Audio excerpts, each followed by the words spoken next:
In our society, we're starting to be more open to discussing mental health. In general, that conversation hasn't fully entered into the entrepreneurship community. Entrepreneurship is like this glorified state and like the freedom that comes from it and all of those different things.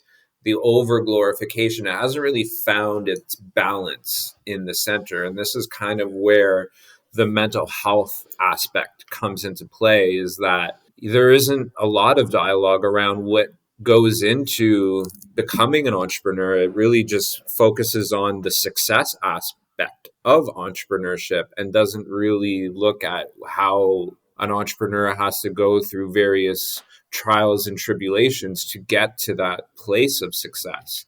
And I think that's kind of the issue really in and of itself, is that people that are prospective entrepreneurs, and don't get me wrong, I think it's great that there's an element of vulnerability to it. There's like a purity to it. It's almost like a naivety in the best possible sense of the word, is that people go into it with the highest of hopes. But then, the failure rates are really, really high. The hours that go into it are high. There's a risk to being an entrepreneur. And, with risk comes anxiety, stress, mental health, and then that sort of underlying fear is what really it is, can cause people to again flip back into that state of fight or flight. This is the Conscious Economics Podcast, and I'm your host, Rhiannon Rosalind. This is the place where we explore people, planet, profit, and art through the lens of the new economy. If you're interested in changing yourself, getting more creative, or changing the system at large, then this is the podcast for you. Tune in every other week as we explore these topics with amazing guests. We'll go deep, we'll go heart-centered and soul-felt as we go into how we change ourselves and change the world.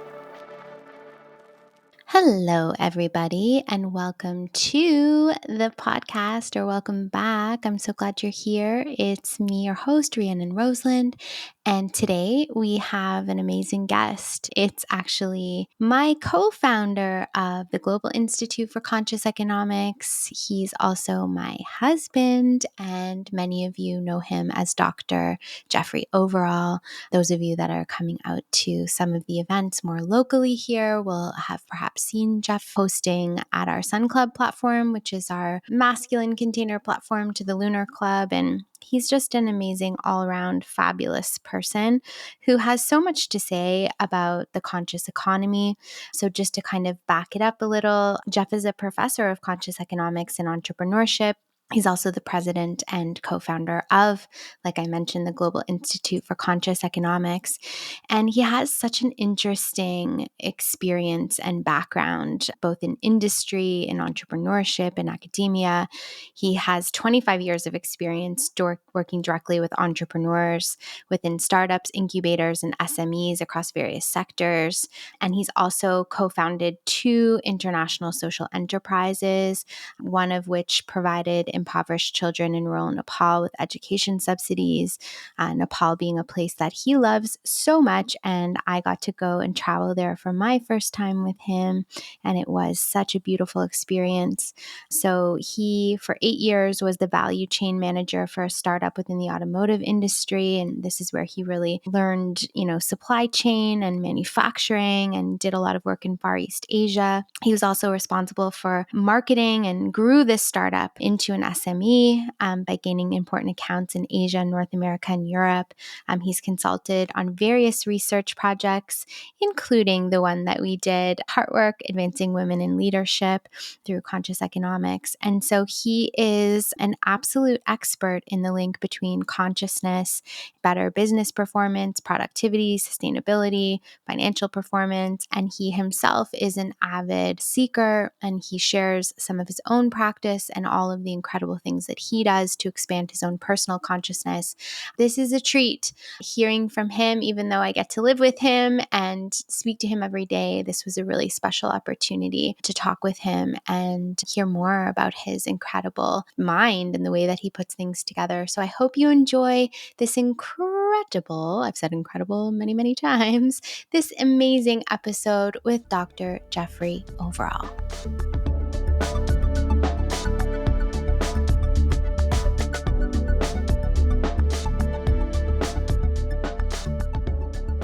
Hello, welcome to the show. Hello, thank you for having me.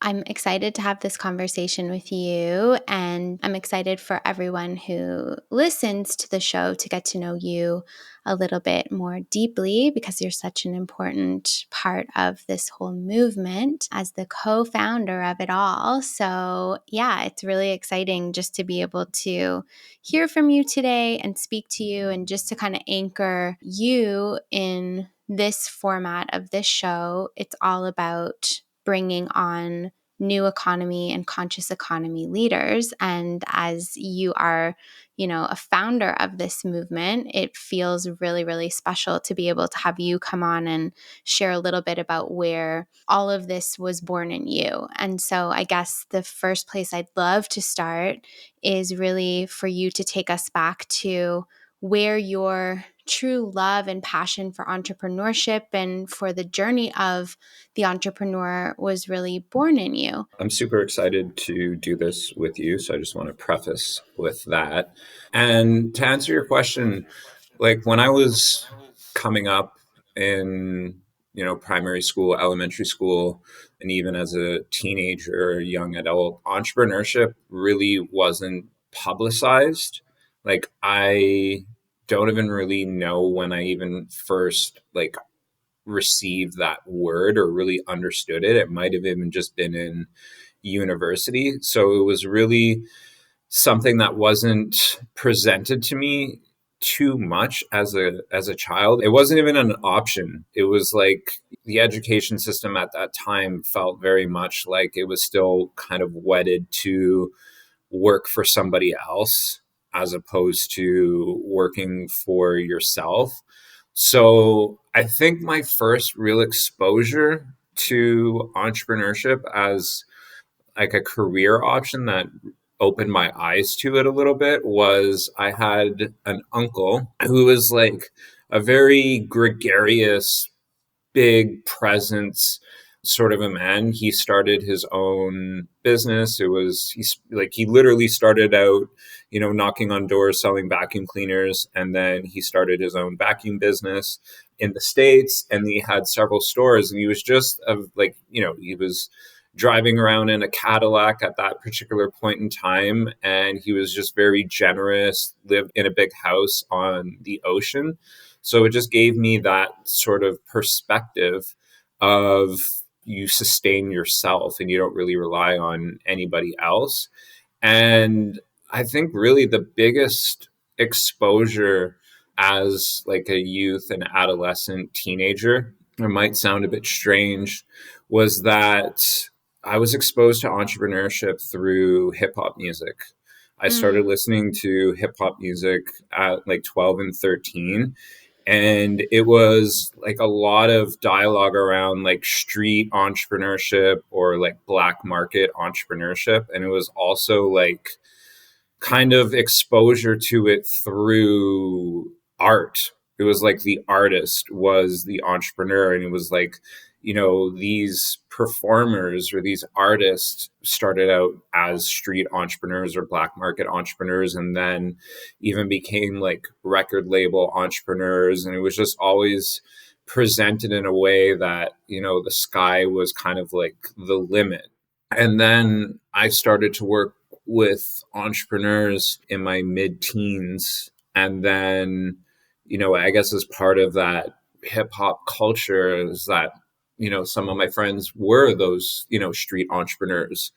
And then there is that inherent risk of entrepreneurship. And then there's like that extra layer or that extra level of risk when you're doing something that's, kind of towing the line of the legality aspect of it. Those are some of the things that kind of like sowed the seeds of entrepreneurship. And then, I started really dabbling in entrepreneurship myself in university. I was working for a startup, and the one person that kind of like brought it all together, contextualized it, gave it like some of a foundation academically was Professor David Schlanger who's now a retired entrepreneurship professor from Ryerson, where I did my undergrad. And he just like really like lit up this entrepreneurial fire within me. That's a really interesting background and lots of variations on where the inspiration comes from, which makes, I guess, a lot of sense for segueing into the next question, which is, you have developed this really unique perspective on business, on the economy, and in particular on, conscious business and the conscious economy. And so I wonder where that perspective was initiated in you, or how you cultivated it. What were the experiences culturally, personally, again, maybe through influence of pop culture and music, but where does that come from and where did it seed itself in you? I think my biggest influence on my worldview or my perspective was really born out of my love for travel and my experiences traveling throughout the world, and just witnessing how different people live or how people live differently in different parts of the world, witnessing and observing the differences in like marketplaces, differences in the ways of doing business, really kind of gave me, I know it sounds cliche, or it might sound cliche to say, is just like it gave me sort of a perspective that isn't sort of confined to a particular geographical location. It's like Mm, more of a like a global worldview, and that's where the cliche comes in. Like I don't really look at a Canadian perspective or a North American perspective necessarily, is that I can like look at it from, different perspectives or different regional perspectives, or just have that higher level sort of global outlook. mm, So the travel was a big influence on me. And then, I've had a lot of academic influences as well, becoming a professor and just towing that line between being an entrepreneur and like working in industry, and also in a parallel context at the same time as working in academia. And Aristotle was a major influence on me, just from the perspective of being a critical thinker, being willing to debate and have discussions, and really just kind of being willing to investigate things, which is really just like the essence of what science is all about. And this one book really changed my life. It like just almost like flipped my worldview, and it's Atlas Shrugged by Ayn Rand. And that had such a transformative viewpoint for me on just like a greater societal perspective, but also from just the viewpoint of the entrepreneur, like just looking at the entrepreneur as, I don't know, it like that book, Professor Schlanger, it just like almost like showed me, and my uncle as well, just like this level of courage. And there's almost like this rebellious nature to it. And I look at entrepreneurship, it's almost like it's something that's alive. And it's something that's almost like primordial. And it's like the entrepreneur as an archetype will just figure it out. I'm curious if you could explain a little bit more deeply around Atlas Shrugged.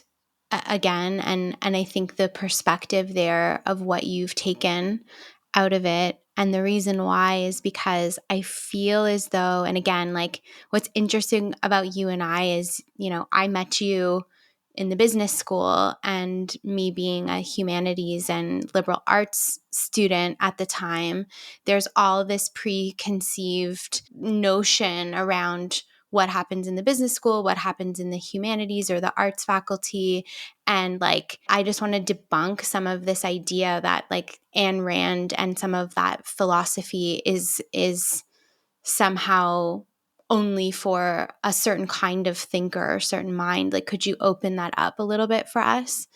Yeah, like I read Atlas Shrugged before I was exposed to the philosophy around the author Ayn Rand, and then also, the controversy, or just like it's just like such a different perspective I found from what was generally accepted in society. And it was just, I know I'm speaking kind of at a very high level and general, but for me, the main takeaway was I read that as an entrepreneur and kind of traveling the world. What it really landed in for me was like, yeah, the entrepreneur is someone that will always figure it out. Like the entrepreneur is, and we all have this within us, it's that like instinctive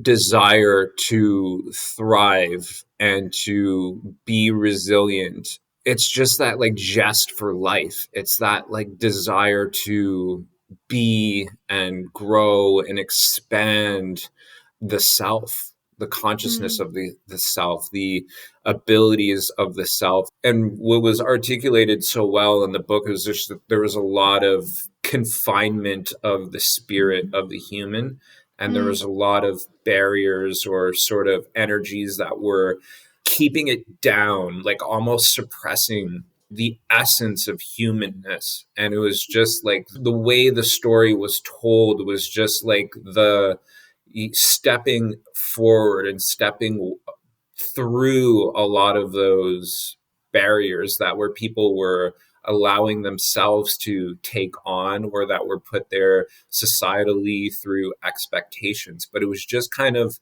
it really for me was a story of just like the human spirit and just like expanding into itself in its mm, fullest expression. mm. When I think about it and when I'm listening to you speak about it, and I think this kind of, again, is a nice segue into the next question, which is around this idea of a system that is confining people's creativity. And we all know, we know so many people, perhaps we've been them ourselves, people who feel like they're just a cog in the wheel, doing an endless, mundane job, like a means to an end, and the suffering, the inherent suffering that happens within an economy that is driven by that sort of vibration, for lack of a better word. So people that are just feeling, like you said, completely shut down, their full expansion, their consciousness shut down, their creativity shut down, and doing this work that feels meaningless just to, receive a capital currency that only gets you so far. And I know, and I've watched you in some of your classrooms and universities lecturing to your students and talking about this idea, and also talking about some of your research that's been really deeply rooted in trying to understand the why to that. Like, why is the system set up that way? And in particular, I know you've gone really deep into the why around why unethical leadership, why unethical business, where does that stem in the human psyche? Like, and so in being such a prolific researcher in that space and looking at the world that we're in right now, which is a pretty alarming and radical time where many of us are questioning our policymakers, the business leaders. Can you speak a little bit to that piece around the why, why people find themselves in mundane jobs that they hate but stay forever? And why do leaders and businesses find themselves perpetuating and doing unethical things? I think in terms of the why or how these unethical practices occur, like there's a couple of major issues. And the first one comes down to awareness. The first sort of thing that occurs in the mind when somebody behaves in an ethical way is they're fundamentally aware that they're encountering a problem that has moral or ethical connotations associated with it. It's just they're aware that I'm encountering an ethical problem in this particular moment. And looking at that from a slightly different perspective as well, using the same terminology, awareness, within the consciousness expansion space, is that awareness of self, awareness of others, to the point where people aren't blind to what it is that they're experiencing. They're not sort of suppressing what it is that they're encountering. And a way where this happens is that, my view is that people are inherently good. People have a self concept that they view themselves as good or smart, of high moral standard. The issue comes when people put themselves into situations where unethical behavior is inevitable. And this typically happens based on, in some ways, how our society is orchestrated, in terms of people, go through an education system and they're expected to become contributing members of society through some form of labor. And then they do that for several decades. They consume through that process, and then they eventually exit the workforce. Through that process, marketing and attracting consumers is very strong and intelligent in terms of how people's psyches are attracted to certain things. And as a result of competition between individuals and others, like keeping up with the Joneses, is that people will overconsume. They will get themselves into uncomfortable situations, either through debt. And then as a result of that, debt or consumption patterns to help them cope in what I was describing earlier, and you as well, is like this societal context where people are working in mundane jobs just to get a paycheck, to survive, to live, not necessarily thrive, but to survive, pay for their consumption patterns, their house, their cars, their clothes, their entertainment, all of these different things. And now, through our socio-political context, is that it's been accepted for people to literally just like mortgage themselves to a really unsustainable level. So people are in this debt burdened state, and then they're in the labor force, and the labor force is designed for continuous growth. So people feel a lot of pressure in the workplace. Organizational objectives are constantly getting more stringent, stronger, harder to fulfill. People have to work longer hours. As a result of that poor mental health that occurs, as people often try to consume to make themselves feel better. And then they're just really trapped in this cycle of consumption and debt and really dependent on their employment. And when ethical situations present, people often feel like, I need to keep my job, I need my pay, I have all of these responsibilities. So they consider, keeping their job or staying in this pattern or this cycle or this hamster on a wheel type environment, is that they're unable to actually recognize that they're even presented with an ethical dilemma, and they just have to do whatever the situation dictates for them to do. And it's normalized in our society. And the mind when this happens, is able to really convince itself of anything. And that's Mm. really the third issue. Like the first is the awareness. The second is the context that people put themselves in this, rat race cycle. And the third is really the mind. And the mind is really able to convince through various techniques like rationalizations that they're actually doing nothing wrong. And that was the Mm. biggest thing that jumped out for me in my research, is that when people behave unethically, they actually believe that they're behaving in a moral way. And this is why consciousness expansion and awareness is so important. It's Mm-hmm. that, the awareness becomes so attuned that it's not even able to convince itself that it's doing something wrong anymore. These tricks that the mind can play to rationalize and actually convince itself that it isn't doing anything wrong. It's making me think about, the brain actually. So the mind, the brain, the neuroscience of it. And so what you were describing in the second section there around the context of us being overextended and the system kind of designed to keep us overextended so that we're then stuck in these positions and can't leave them because we're mortgaged, out the yin yang, and we keep consuming to numb the pain of being disconnected from our creativity and all of these pieces. And that is survival mode. So the brain, like the part of the brain that's lit up when you're in survival mode, is, the amygdala, that fear center.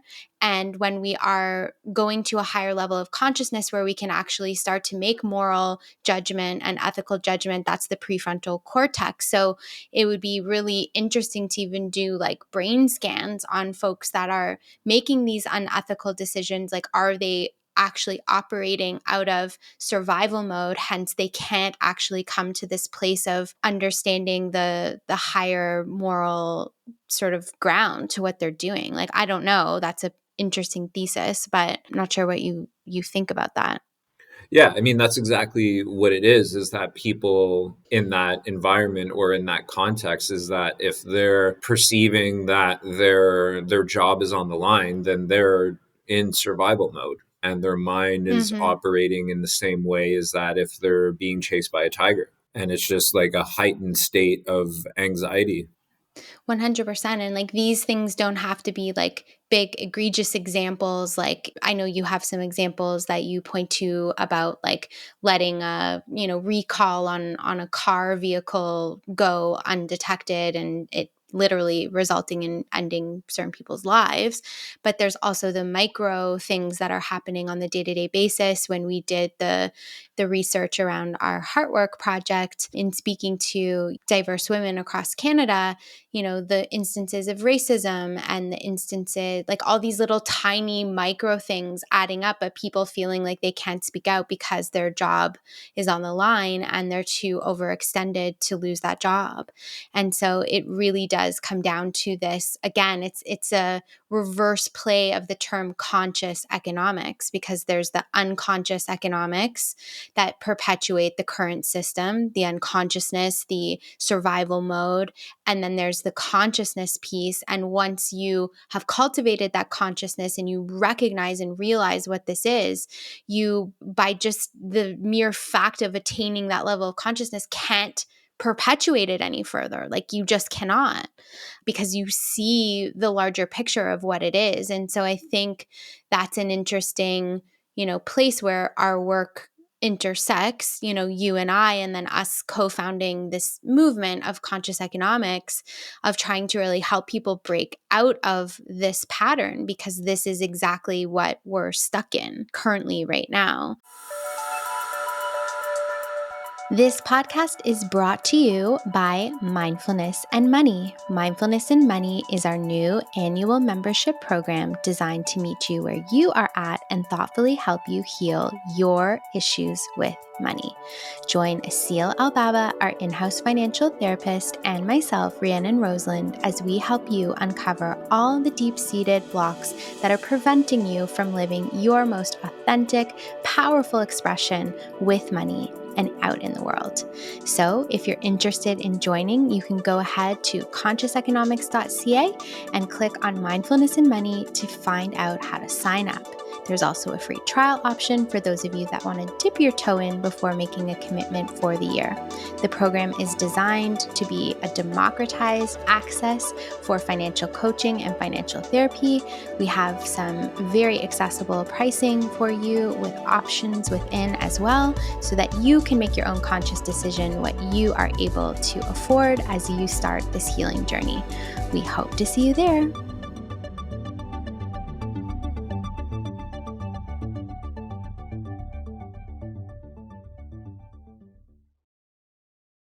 With that, I want to take a bit of a pivot, because what the counter argument is, okay, great. So I become an entrepreneur, and that way I'm creating my own lifestyle. I'm creating my own rules. I'm creating my own products. I'm solving my own problems. I'm using my creative capacity. And so we think, okay, that's the path to liberation, then that's the path to economic freedom. But at the same time, there is some really interesting research that you have done around mental health and entrepreneurship.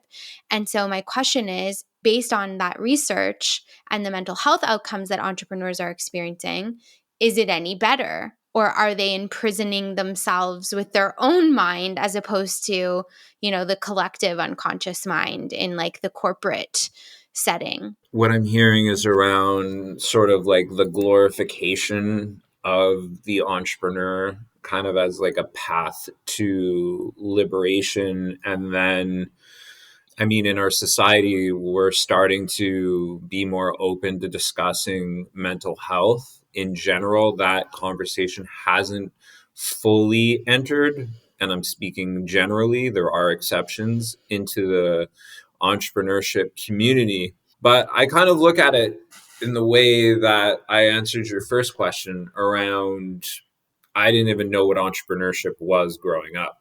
And I feel that although the value of entrepreneurship has been discussed for hundreds of years, I feel only within very recently, past couple of decades, have, governments through various mechanisms of marketing have really talked about the value of entrepreneurship. So I feel that it went really from one end of the spectrum where there wasn't really any dialogue around it in a social or cultural perspective, at least in the mainstream, to the complete other side of the spectrum of, entrepreneurship is like this glorified state, and like the freedom that comes from it and all of those different things, the over glorification hasn't really found its balance in the center. And this is kind of where the mental health aspect comes into play, is that there isn't a lot of dialogue around what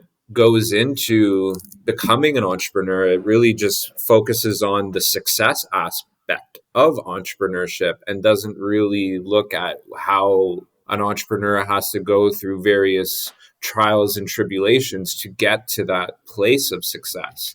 And I think that's kind of the issue, really, in and of itself, is that people that are prospective entrepreneurs, and don't get me wrong, I think it's great that there's an element of vulnerability to it. There's like a purity to it. It's almost like a naivety in the best possible sense of the word, is that people go into it with the highest of hopes. But then, the failure rates are really, really high. The hours that go into it are high. There's a risk to being an entrepreneur. And, with risk comes anxiety, stress, mental health, and then that sort of underlying fear is what really it is, can cause people to again flip back into that state of fight or flight. And Mm-hmm. as a result of that fear, they will push through signals from the body where they need to maybe rest more or not make decisions from a state of panic or fear and these types of things, because we don't operate in its best in a state of fear. Of course, it can when it's like being chased by a tiger, but businesses far more long-term oriented, and there's a lot more that needs to go into making decisions as opposed to a very short-term 15-minute type decisions which you would make if you're being chased by a tiger. So the mental health part of it, I think, comes really down to the level of awareness, is that, people that are aspiring to be entrepreneurs or training to be entrepreneurs, I think the trainers need to do a better job to give, not in a discouraging way, but giving people, what are the expectations of the entrepreneur and what can occur. And then again, I think it really comes back down to the level of risk that goes into it. And I think from the research that I do and have done is that entrepreneurs perceive risk differently than other people do. They look at things a little bit more optimistically. And I also think Hmm. is that the tolerance for risk is ultimately rooted in our relationship to money and how that connection is. That's a really interesting thought. And I want to explore that thought with you as I digest everything that you just said there. And I'm considering it in context of the work that we do and what you were talking about earlier, even with the Atlas Shrugged example. So the pathway out of a system that isn't serving people or the planet can be entrepreneurship, but entrepreneurs need to be equipped with certain gear, certain armor, certain tools if they're going to go on that path. Because to me, that path feels much more like the hero's journey, and you're going down a road that isn't necessarily carved, and you're going to encounter some difficult trials and tribulations along the way. And most businesses do. When you're first starting something, you're figuring things out, you need to pivot. And personally, the same thing is happening. You're coming up against your own limitations, you're coming up against your own patterns, your own destructive forces. And because you're the one in control and in charge, those things are amplified in that setting. So many people become afraid. I can't do this, or I'm not good enough, or I have these challenges, therefore XYZ. And I think that's also why a lot of businesses fail, is because it's riding through that hump. There's a challenging period that you have to ride through. And we still have a system that would prefer you not to do it, is what it feels like in some way. And I know that that might sound kind of like a conspiracy, but I just see as myself being an entrepreneur, like how I've been treated in banks, how difficult it's been to get loans, in being a self-employed person. Like if you say you're self-employed and entrepreneur, all of a sudden it's like, bleh, you have to jump through like 10 million extra hoops in order to, get what someone else, might get more easily. And so the system doesn't really favor it, is what it feels. And then we have all these other challenges where the marketplace is competitive and the small business owner is trying to compete with the big box retailer that's cutting, slashing prices, or whatever it may be. So it's this conversation around value, and it's this conversation around economy being an expression of values, and us deciding as a collective, as a society, what is it that we value.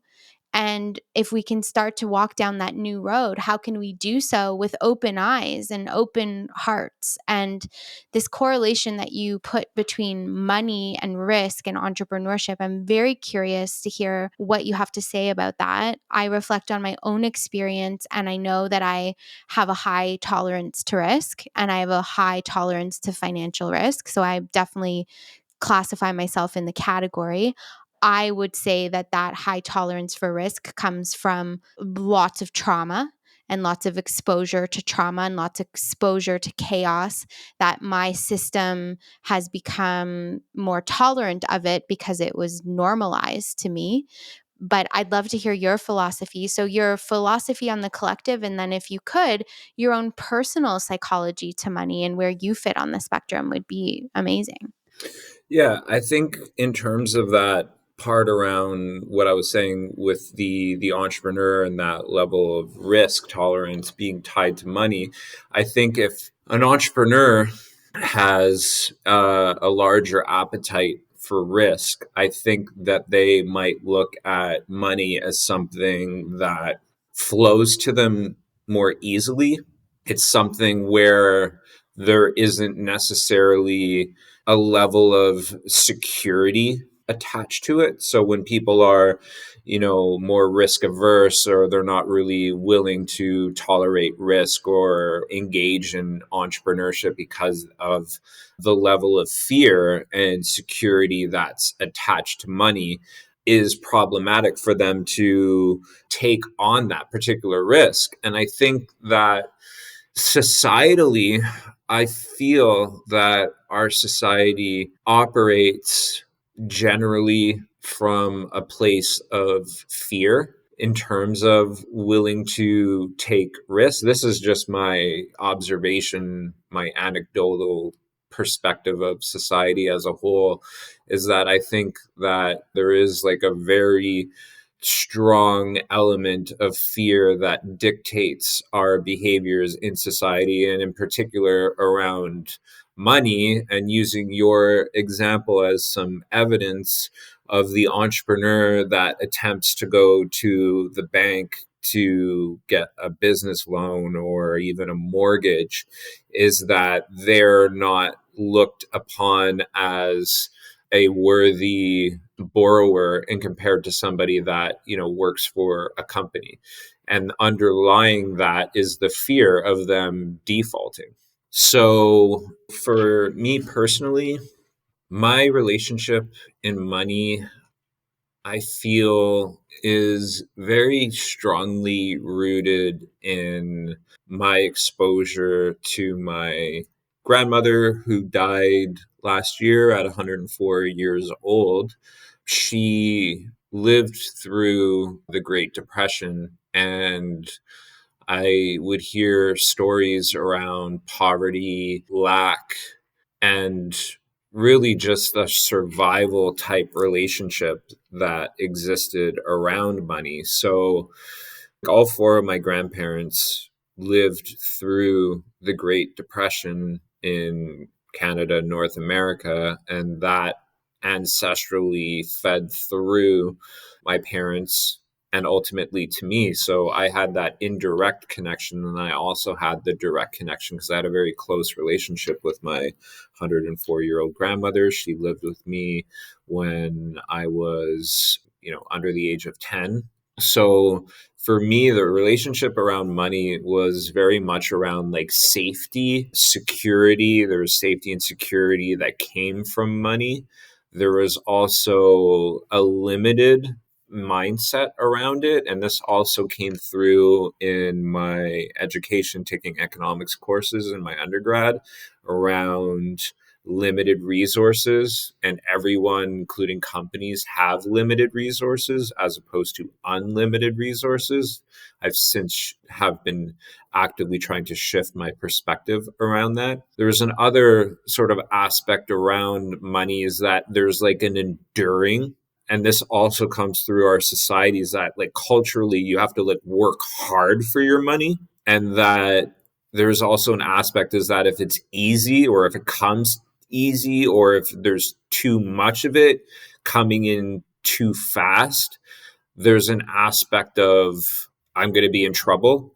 And I think that comes through that street entrepreneurship, black market entrepreneurship aspect, is that it's easy, then it's illegal. So then there's that other part of it that gets triggered in me. And then there's also a hoarding aspect. And I learned that from my grandmother around, yeah, money needs to be hoarded for a rainy day. You never know what's going to happen. You got to hide it in the house or whatever, in case, something like the Great Depression happens again. And then all of that, there's still like an element of freedom that's associated with it. And that happens out of culture, I think, as well, especially with celebrity, is that celebrity or athletes have this level of freedom as a result of money.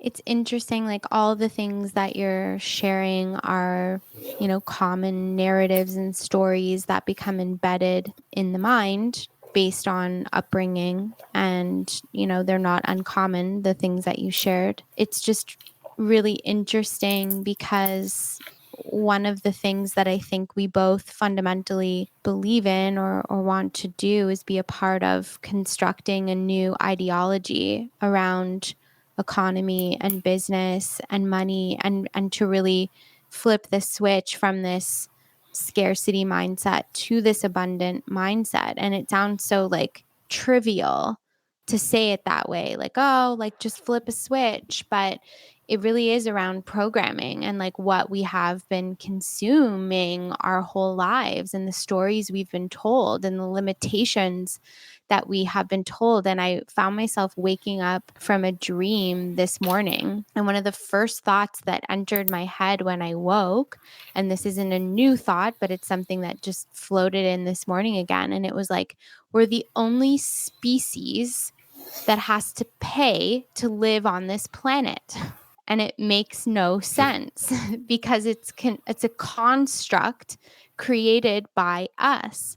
And so like every other species that is born on this planet lives free and in freedom on the planet and gets to make its own way and live its days and hunt what it needs to. And like there's an ecosystem and there's all this provided for us here. Like there's all these resources and there's all this food and potential and opportunity. And then we mix that with the potential and the opportunity of the human mind and heart and spirit. And there's so much that could be created, yet we're in this very constrained system that is a mind made, unconscious mind made system that we are all suffering within. But it's a construct we created.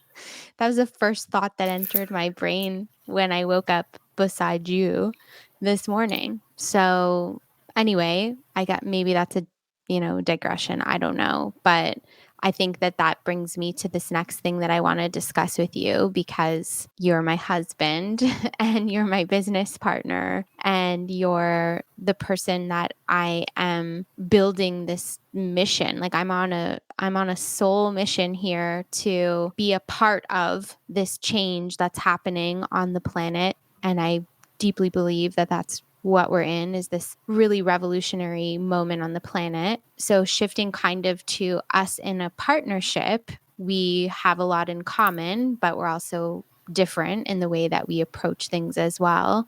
And we're trying to do business and we're raising a family and we're partners, and we're trying to do that all consciously. And we're trying to do that all in a new economy sort of way, in how we pursue it and how we live it and the values that we place within that container.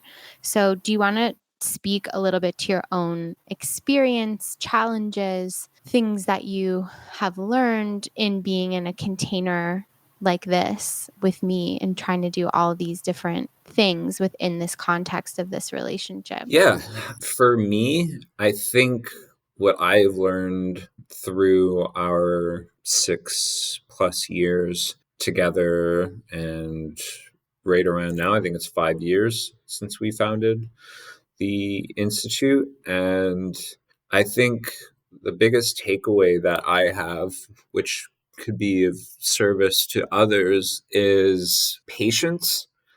I think that has really been something that has been of value, and patience in the way that having patience and knowing when it's the right time to pursue or move forward on something, and then also take a step back and refocus.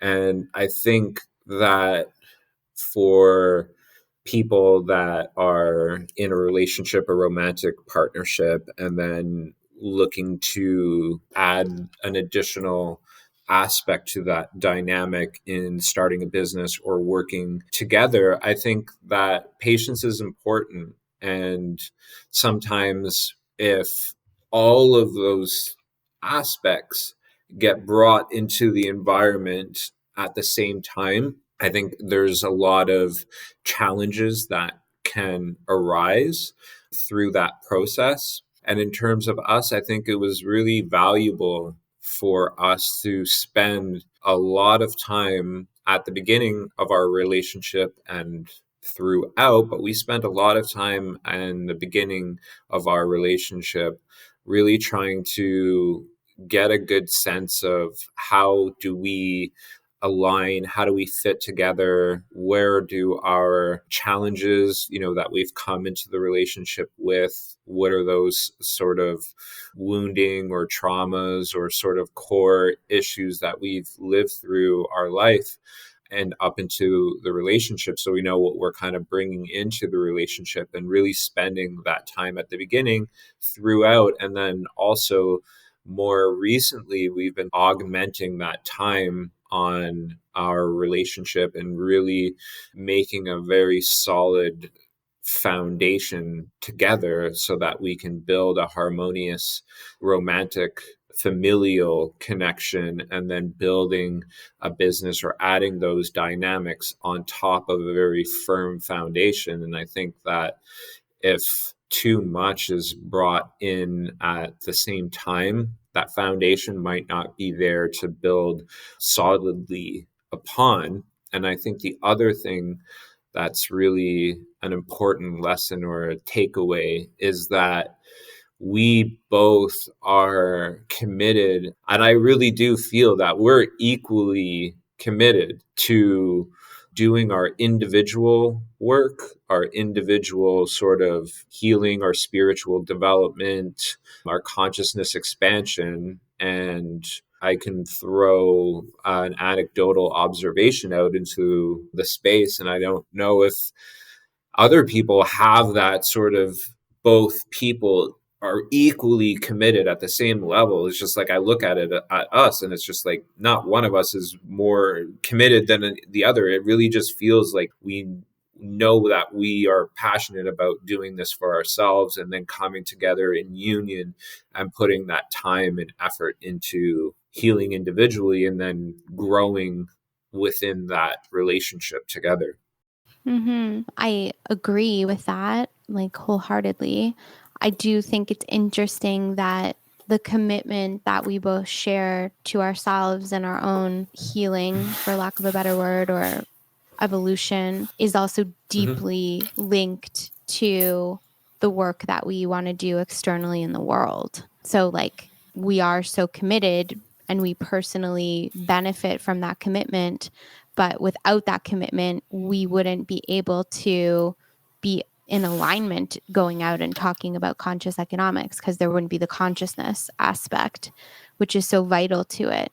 So perhaps that's also part of the drive, right? Is that it's like our external purpose is linked to the internal depth at which we go.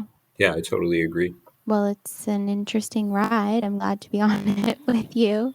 And I do think that you're right in the sense that taking on too much too fast without building that foundation is a recipe for a spin out. And we've had our few spin outs ourselves, I think, and just trying to maybe take on a little bit too much. I think we have built such a beautiful, solid foundation now and really put the work in, and it feels like it's getting stronger, which is really Yeah, exciting. and then just like bringing it back to the entrepreneurship space, is that starting a business is challenging. There's, the failure rates are extremely high where they are. And then there's the relational dynamics that get brought into play that can also have an impact on it. And then for people that aren't in business partnerships with their spouse, they can go back and they separate out that work and relationship aspect. But when you're in that relationship with your spouse or your partner in business, there has to be that conscious effort to put into, when are we going to leave from work and not bring it into different aspects of our life, so that we can enjoy and connect on a romantic personal level outside of that work dynamic. Yeah. And I think, like, practically speaking, we've had to use different tools in order to do that. Certain, like, off bound places where we don't talk about work, try not to, because it just will end up taking us into a different space that we may not want to be in at that particular time. So, two things that I'd love to do to sort of finish off here. One, is there some specific tools, resources, things that you use and do that help you in your pursuit of developing your own consciousness and as an entrepreneur and as a, person in this particular challenging world that we're in. So anything you want to share with listeners, things that you do that help you? Yeah, for me, as I already said, is I'm so personally and individually committed to expanding my consciousness and, going through that evolutionary journey of increasing my level of awareness and then healing wounded aspects of myself. And then there's a few different tools that I've used over the years and some that I continue to use and work with. I work with several different practitioners that take various different aspects of consciousness expansion going into transpersonal psychology, one-on-one counseling aspects, some coaching, some shamanic journeying. I do my own individual mindfulness practices of meditation, walking contemplation, meditation, yoga poses, some journaling. Those are really helpful in just bringing forward different things that I'm actively trying to work through. I use affirmations. So those are really helpful for me. And then, bringing that into our relationship and doing that evolutionary work individually and collectively among ourselves is really helpful. And I think what's been really helpful in our relationship dynamic is we're working with these practitioners individually, and then we're also working with them on a collective relationship basis and working through any particular issues that come up in our relationship and then working through them in that space together. And I think this is really helpful for not just people within a romantic context, but also in a business relationship. And as an aside, I've started to do a little bit of research in a couples therapy for entrepreneurial founders space. And some of the tools within that context are helpful for entrepreneurs, but also just people in a romantic context. And I think that for us, what's really been helpful is, and this is my opinion, is just making time regularly once a week to make space for difficult conversations is something that I think has been really beneficial for us, is that, we intentionally create a space where we're going to talk through some challenges that we might be experiencing, and we really take turns in being these active listeners where one of us is speaking about something difficult. And it doesn't always have to be about, something negative. It could be about something positive and something that we want to share. And it could be something not even related to the relationship. It could just be something that we're individually dealing with. But there's that space, there's that environment, there's that place for us to come together and have a challenging conversation and feel heard, for the other person to hold space, and then taking turns in that holding space and then active listening and sharing. And I think one of the really helpful aspects of doing that is for those challenging things to come out, to have space to breathe, as opposed to running right into coming up with a solution. And I find this, at least in North American society, is that we're very solution oriented. And when someone's talking about a challenge, it makes us uncomfortable. And we feel like we have to come right away with some sort of solution or some fix. And it's just like, holding space for that and giving that challenge time to breathe and to allow it to come forward. And maybe you revisit it later on to come with a particular solution. I think that's a really helpful tool. And I think also it's really important to, not just within a relationship dynamic, but also within the context of just a platonic business relationship. And it's really important to make time to connect outside of the work. it's almost like a date night. Like we can have a date night, but also like a date night for founders or for people that are entrepreneurs that are just working together. And it's like when you make time outside of the work, you just develop such a stronger connection, such a stronger relationship, and you have so many other different areas to build on. I agree. I agree. I think it's really good advice. And yes, like we happen to be in a, romantic relationship, but it's so true with colleagues and with co-founders, people that you're working with. I mean, business co-founders are in a very committed relationship with each other, whether they like it or not. It is very much like a marriage. You have joint assets, you are managing dynamics of other people. It is. So I think all of those things go without saying that they are applicable to both. And all the things that you're doing are really beautiful. And I benefit from them, that your commitment to doing all of that work and using all of those different modalities and tools. And I'm doing similar to you and using many of them as well. So hopefully for those people that are listening out there, building, an abundant, beautiful life, building an abundant, beautiful business, all things are possible. And it does take commitment to doing that, and like not to expect, because that's another thing that I think we do with business. That's another thing we do with relationships. We're like, oh, it's just all supposed to be perfect and amazing all of the time. And like, if it's not, something's wrong. If the business doesn't take off in, just a year or two, there's something wrong. Or if a relationship isn't, perfect, then there's something wrong. And it's like, no, there's not. There's just growth opportunity. There's things to learn. There's things to do. And that's what makes something solid and beautiful, is the work that you put into it. To end off, do you want to just leave us with your vision of the future and the conscious economy? Just paint us a little picture from your brain and your heart. Like, what does it look like? What does it feel like?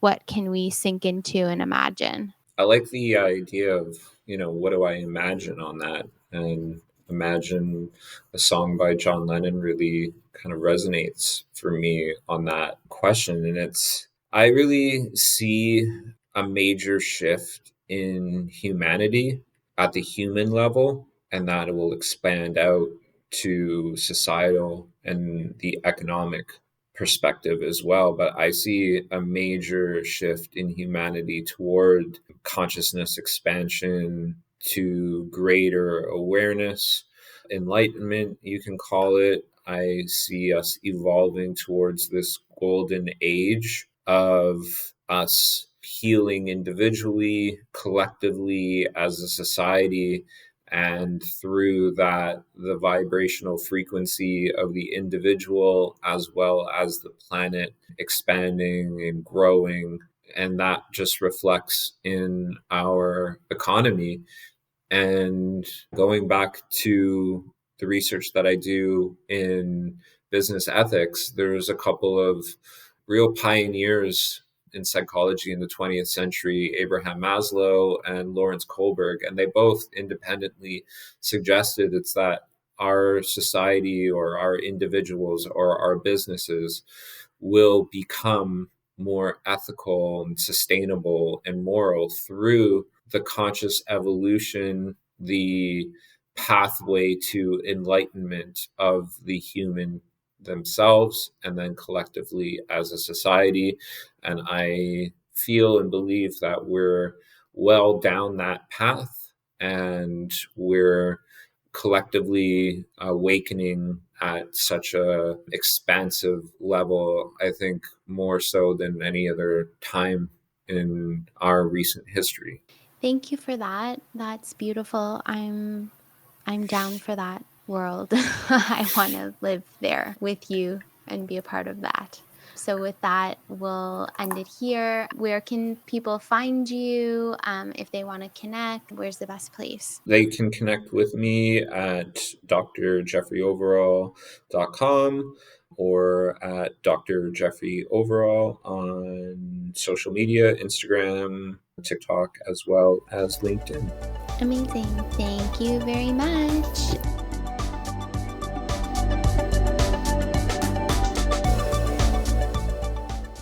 And I hope you enjoyed that episode as much as I did. So much to think about, so much to ponder, so much to imagine. It's just a pleasure always to spend time with Jeff. And I'm so lucky to call him my partner, to call him my business partner, to call him my husband. I've learned so much from him just in being with him, not only in professional way and philosophically, but also I've learned so much about myself in his presence. And I'm super grateful for him. I will cry. So I hope you enjoyed it, and we will see you again in just a few weeks back at the Conscious Economics podcast. Bye for now.